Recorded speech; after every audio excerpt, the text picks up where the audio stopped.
Okay, we're in the shed roof addition basement, and one of the keys in masonry work is make sure it's 32 degrees and rising.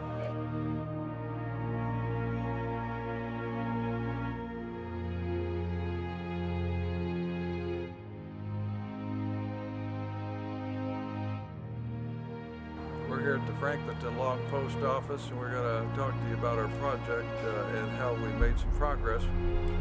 Right here we have a replica of the bath we used.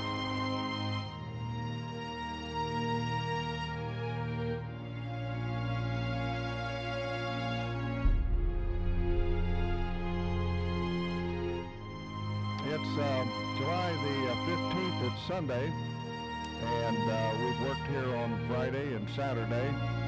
We've had it stand down for about 2 weeks because of the excessive heat here in Central Ohio, exceeding over 100 degrees for several days.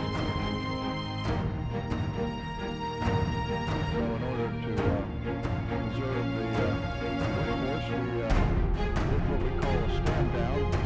Mr. Rodney Hamilton here is going to explain some of the things we've done here recently to stabilize the warehouse. Picked up this corner here roughly 4 inches this morning after we got everything packed in, and then down through here you can see where it's sloping on steel now, and your floor joists that we put in, the large floor joists.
Cut it off?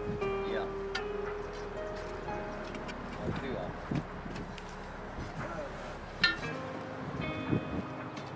Get that saucer like this here off.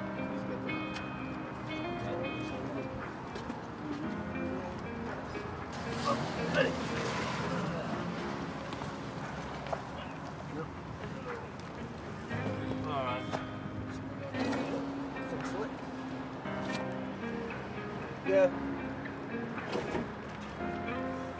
Still good? Yeah.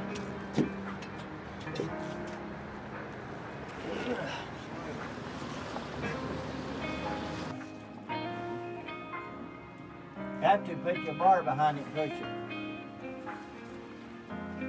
Just watch that cable.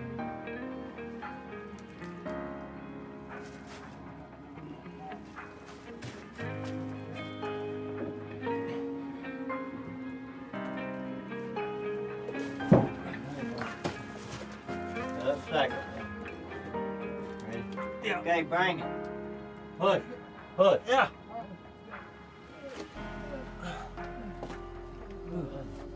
It's just tight.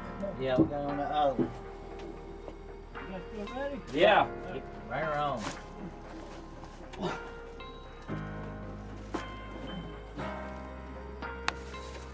Is the satin level? Alright, let's just make sure because it's just tight. Yeah, you can bring it in.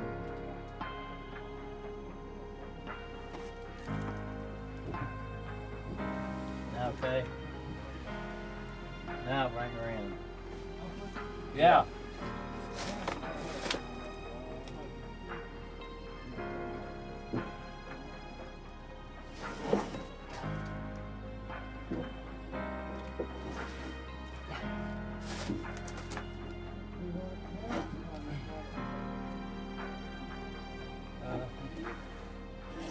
Alright, hold on now.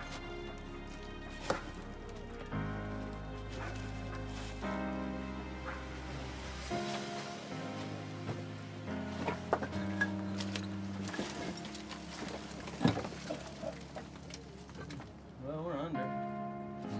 We're under this board, it's just rubbing. But we're already through it. Get another one ready for They can probably go a little farther though. Can you bring it a little bit farther? And Thomas, Yeah, bring it just a little bit more if you can. yeah.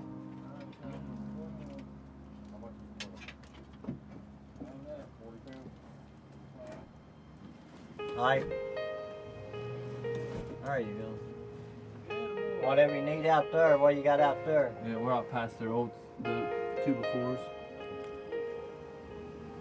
Okay, we'll look at it right there. That'd be good for right now then. See if we can find another one for this other hole.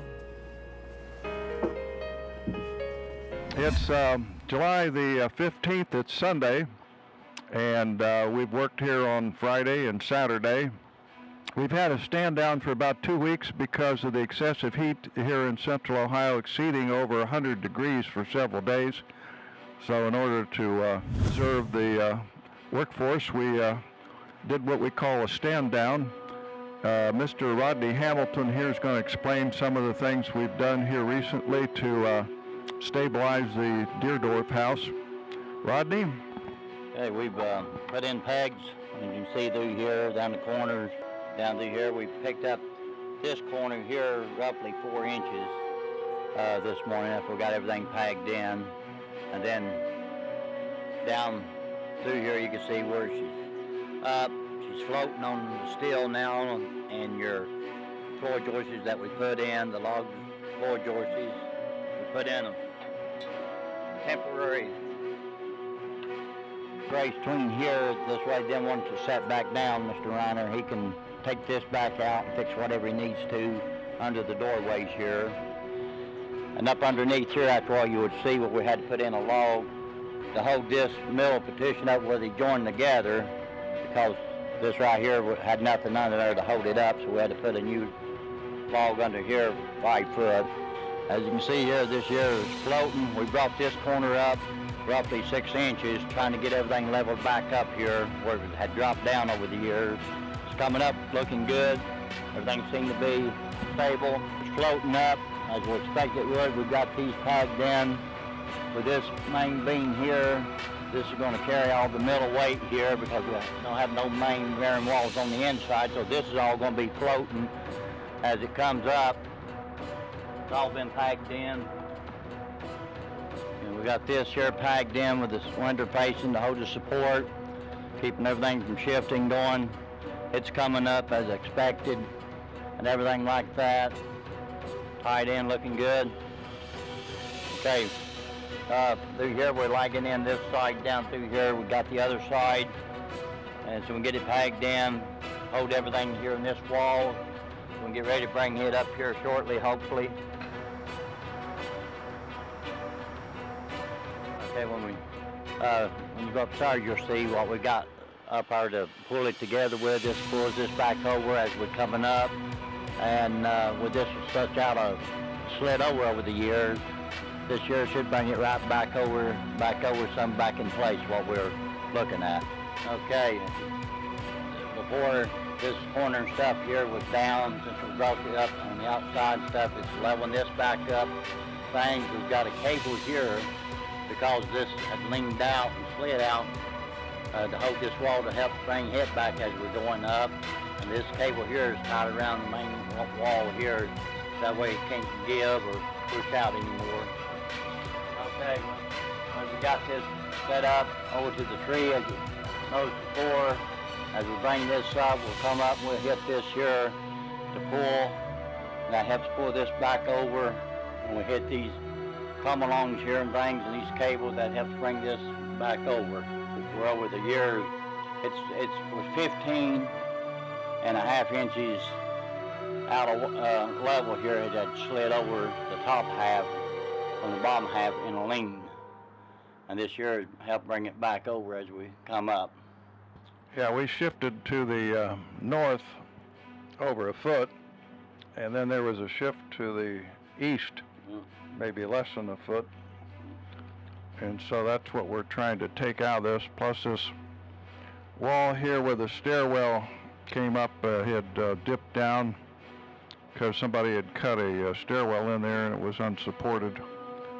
So now we're getting closer to level and we'll be doing our liftoff. When do you think, Rodney? I'm hoping next Saturday, if the weather's permitting and everything goes good, next Saturday we'll start taking her up where she's going.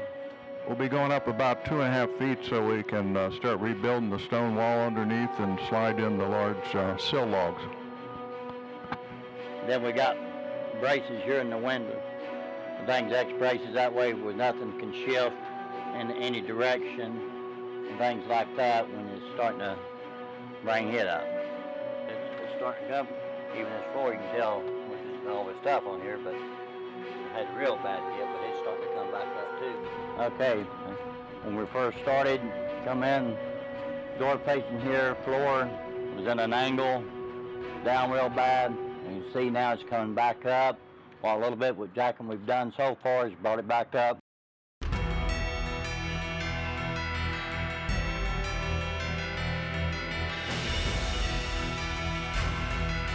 That corner over there, we probably lifted it, 2 maybe. Trying to get it balanced a little bit. We're gonna try to lift it all the way around, good 5 or 6 inches probably today. See how it goes. The building's so old. Don't know how it's gonna want to shift. Still, we got tied off to them walnut trees back there. Right. That's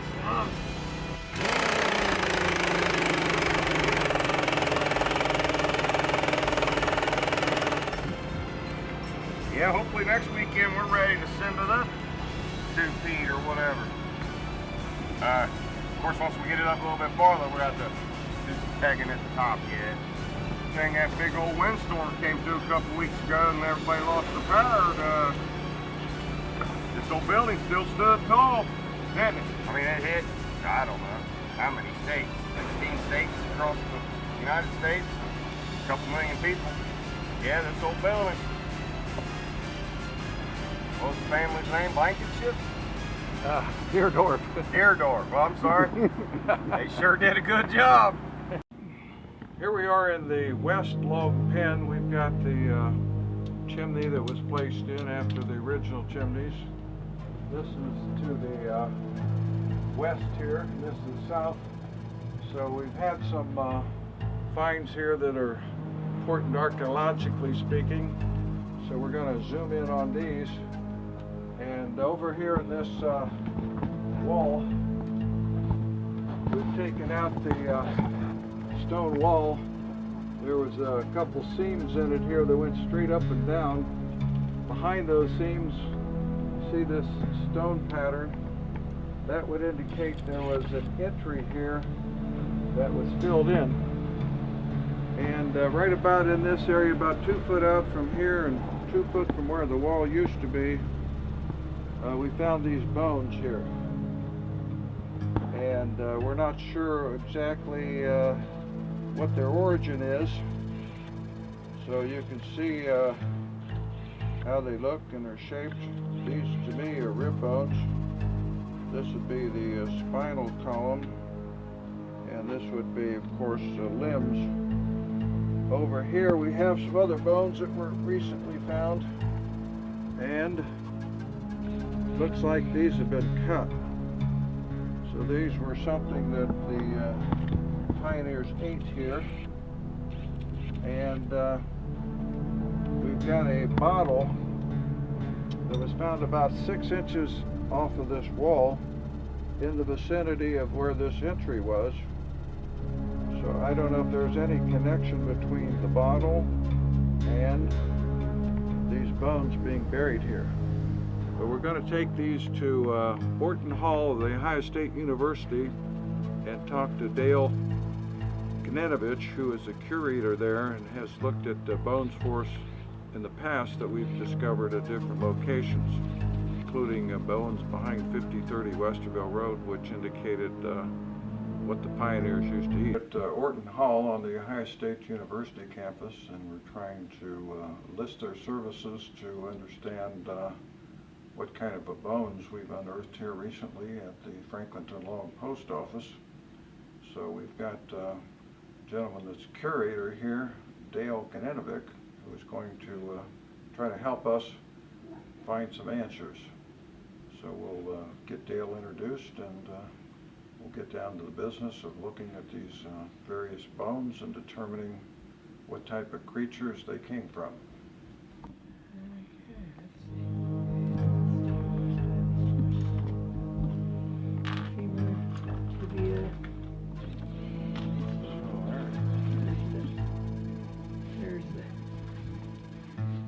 Yeah, these are bigger than I thought. They're too big for.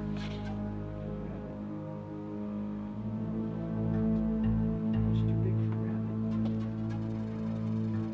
You said that was a 4 inch. 4 inch piece of wood there.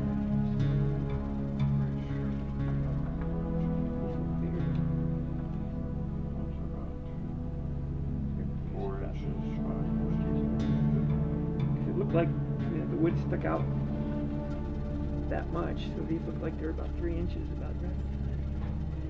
Too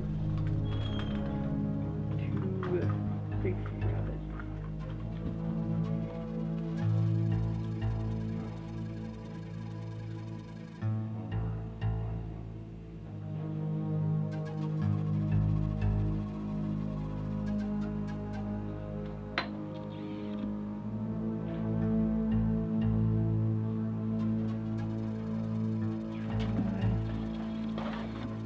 Try a raccoon.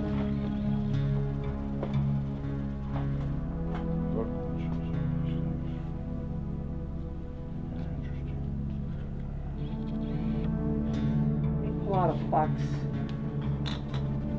skeleton and see if we can match it. Look close now. Well, this Some of yours is missing. This is only one side of this. Oh, This is that side right there.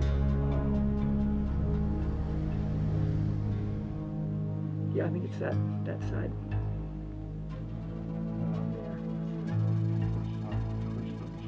Not twisted the same way, and this is very square, and this is rounded. So that's not a good match. Let me pull out my fox skeleton.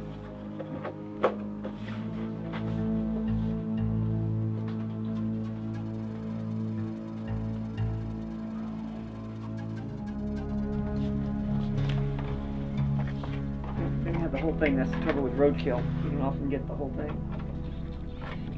Here's the femur. Oh, wow.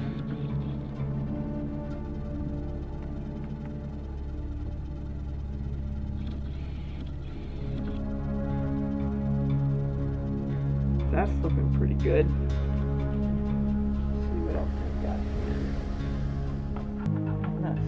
I've got an ulna, radius, atlas, vertebrae.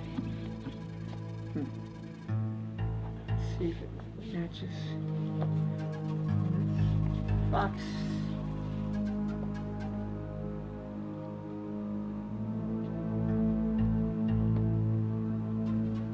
Boy, that looks very, very good for a gray fox. For the scapula, the shoulder blades. Let's see what it looks like for the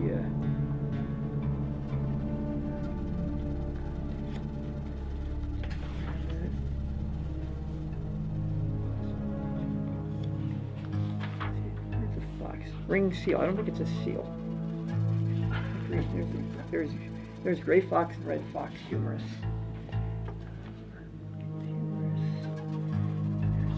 Humorous.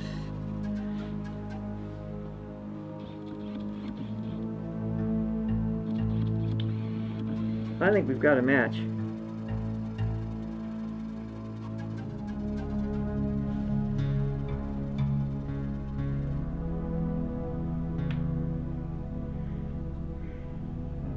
I think we've got a real good match. So it matches the. And let's see if the femur matches.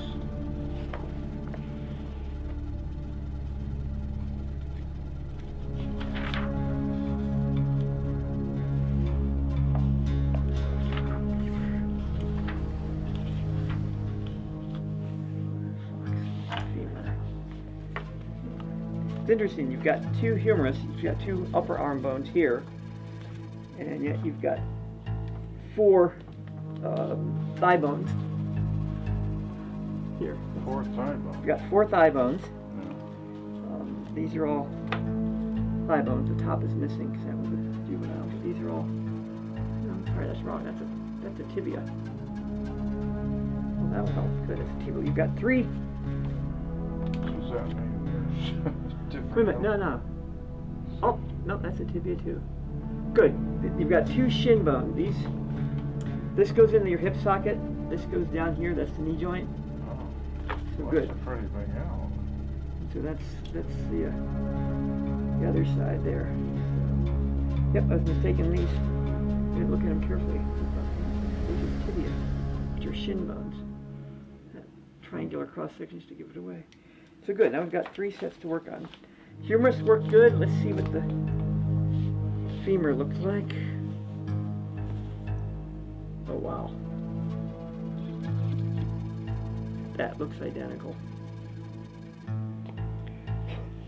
I think we've got this one nailed. I think it's one of the foxes. I just need somehow telling what Is part. that pointed though, right there? Ours is rounded. Yeah, it's quite. Is that pointed? Yeah, it's not quite pointed out. Yeah. Okay. Well, good. Three things match. Let's see if the tibia matches. Shin bone, tibia, Martin Fisher.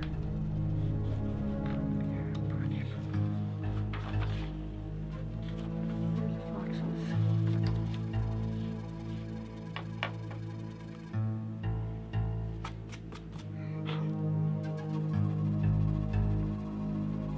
I think that's a real good match.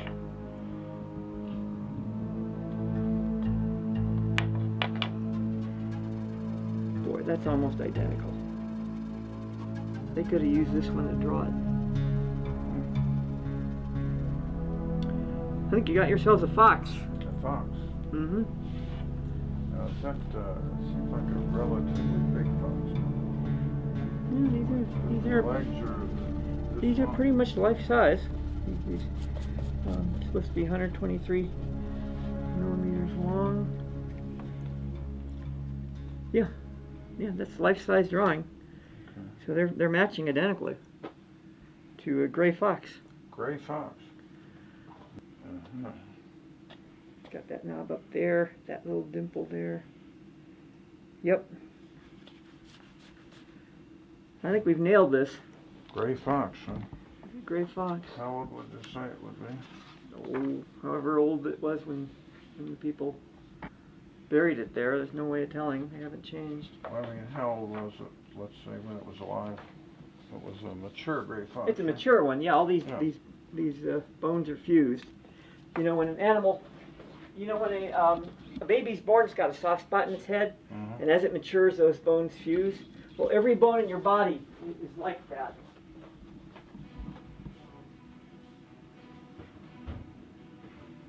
This is spine, right? That's the tailbone.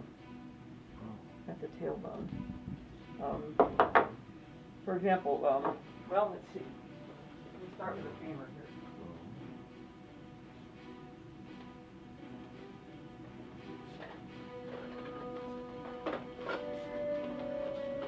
For example, the thigh bone, right? Femur.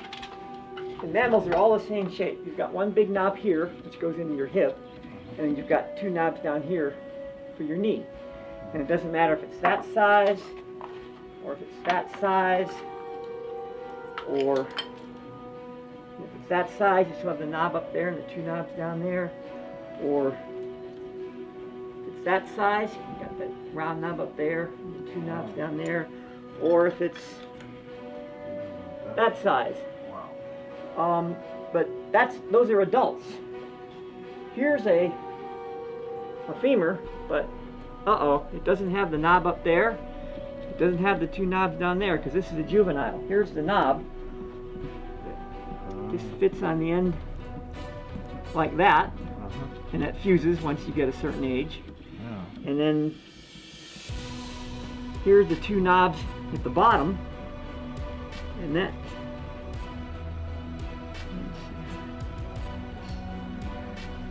Yeah, that fuses on there, and so now you've got a regular femur, but that doesn't occur until certain ages, and it's different in different animals. And so when they find a human skeleton out in the woods, they can tell you how old that person was when they died. That's because every bone in your body fuses at a slightly different time, so they can tell how old that person was when they died. It's not just the bone in the skull, it's every bone. Your femur, your humerus, your upper arm bone, your clavicles, your shoulder blades, they all have these things. And they can get quite big. Here's the one from a cow, all right? That's the lower end, the knee joint of a cow. But this was a youngster, and the rest of it, it hadn't fused to the rest of the bone yet. And so, but since these are all, strongly fused, this was a grown-up individual. And I have no idea how old foxes get. It's December 15th, 2012. We're here at the Franklinton Log Post Office, and we're going to describe the system here we have to keep moisture out of the sill log. We've got EDPM rubber roofing material that'll help keep the moisture from wicking up into the sill log over the next 300 years. Then we have copper. We're going to put a layer of copper over the top of that. That'll help keep out insects and moisture so that we don't have to worry about what happened to this building originally. The original problem was water run down the side. The water got into the sill log. Water was wicking up the hand-laid stone wall, and it rotted out the sill log. So our vain hope is to put about a 300-year life on this, and so it'll be around here for future generations. So that's our system for moisture prevention. You can also see here that we've parged the outside of the wall, and we'll be putting waterproofing on that. Then on top of that, we'll have 2 inches of exterior styrofoam insulation, and that way the inside will not be touched. It'll be just natural stone as it was built back in 1807. So that's kind of our system of preservation here, and we hope it's going to work, but we're not going to be around say whether it worked or not. So we'll leave that to future generations. All right, we had to measure each and every one of those logs and slide these in. Let them sit under the joist logs. It took long to get everything measured out. There's nothing square, nothing straight. So.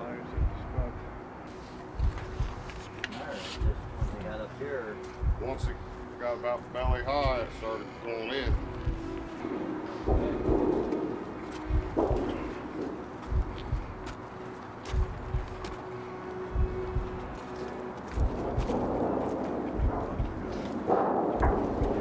Get down there.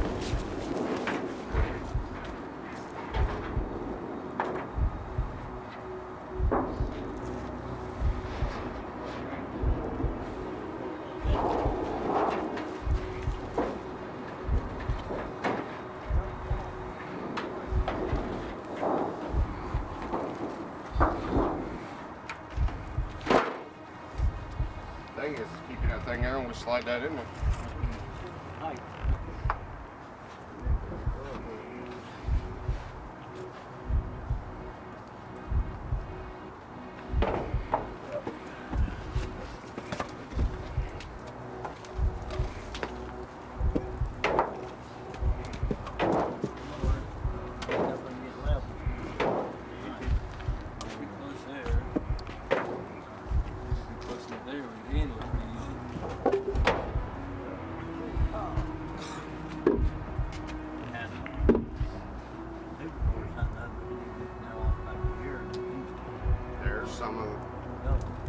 There's some stuff right here. Got some nails. It's all there.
The other side, same way, all the way down there.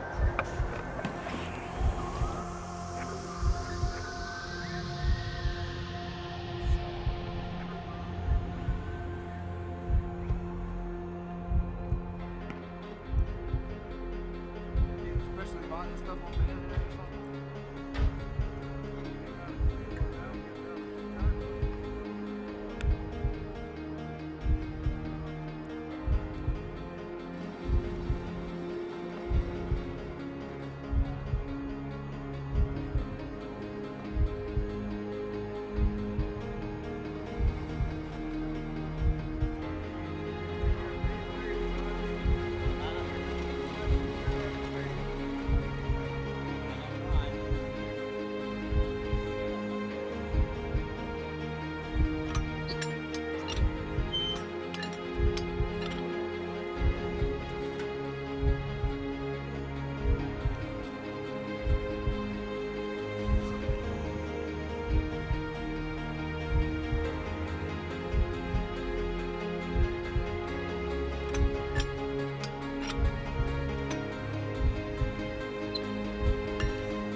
from here in case these things, Yeah. we don't have them nailed off. Again.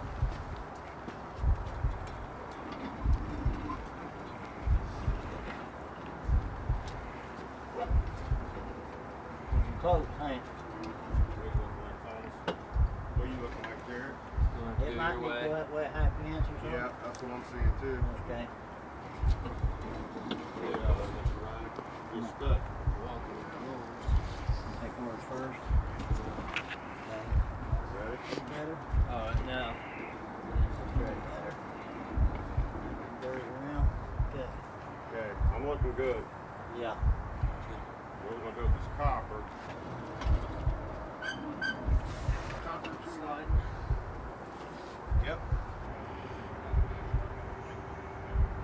We're here at the Franklinton Log Post Office after a stand down. We've had some terrible weather here in central Ohio, so we haven't done too much over the winter.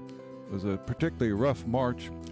I'm here with Mr. Dennis Crone of Bone Dry Waterproofing. We've selected his firm and his technology here to work on a program to keep this basement dry. This is where we had the original Macy's and F&R Lazarus of its time. The man stored goods in his basement. It was very rare to have a basement back in 1807. So Dennis is going to tell us a little bit about his system and technology and explain why we think this is going to keep this basement dry. What we've done, we've come along on the foundation. You restored the foundation, the original ruble stone. I made you parge it solid with masonry cement in here, so we had a good surface to coat over. We then came and used our Tough and Dry H8 product. It's a spray-on asphalt waterproofing, and we sprayed it on here approximately 120 mils plus thick. Normal applications at about 60 to 80 mil. We wanted to make sure this was going to last, so we went 50% over or better. Tough and Dry H8 is an asphalt-based product that has natural rubber emulsed into it, so it has some give and take to it. So if the foundation moves or expands or gets a hairline crack, the asphalt will stretch and cover that crack and protect the foundation. On top of that, we have a 2 3/8 inch fiberglass insulation drain board. What this fiberglass board does, it protects the wall from the backfill and allows any moisture or water that comes in contact to it to drain down through the bottom of the board into the gravel drainage system around the outside of the foundation. So you now have waterproofing on the wall, insulation protecting it, a protection board, and a drainage medium on the outside of the foundation. This is the best technology. Tough and Dry is used approximately 70 to 80% of the new home construction work in the country. In the Columbus area, it's probably 90, 95%. It has an extremely well accepted product, and the performance on it is probably the best there is in the market right now. And that's what it is, Walt. And some people may be curious why this doesn't have a cover over it, and he can explain why that is done that way. And what kind of R value would you say this has? This has an R value of 10.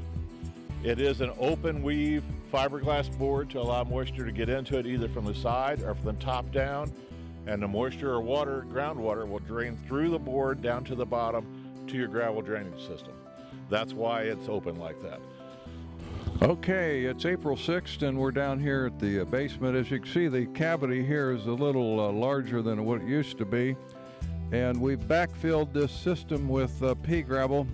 Reason we're using pea gravel, it's whooshed, is that the water can go down through it and into the pipe, which is buried underneath here. We have a 4-inch drain pipe. We had a little bit of a setback because we had a few rains and this material here slaked in, and we had to take it out and wash the wall off and remove this by hand so that we could get our Tough and Dry water system installed. So we're now moving ahead. We've got gravel we're dumping in here, and this gravel system is going to keep this building dry, hopefully, so that we can have displays inside here that'll show the history of the building, and they'll be kept at a constant temperature and a constant moisture. So that's the concept here for the 300-year life on this building. and we're hoping that this technology will make this all work.